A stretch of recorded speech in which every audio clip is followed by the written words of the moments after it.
ไปไปเอ้ยเปียก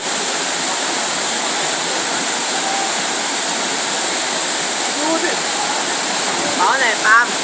เป่าไหนเป่าใครเป่าใคร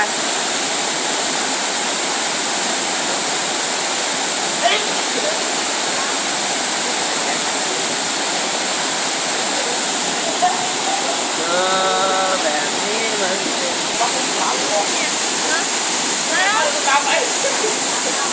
ไอ้รู้ไหมเนี่ย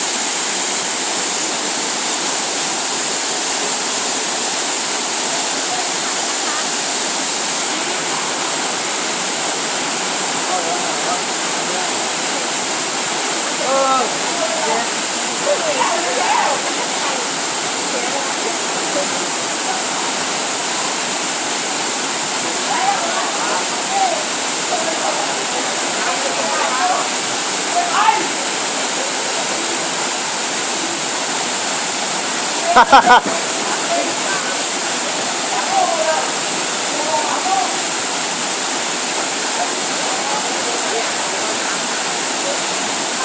เปียก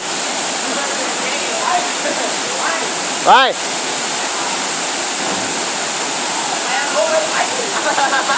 กลับก่อนไปไว้ว่าบางตู้ไม่นานหรอก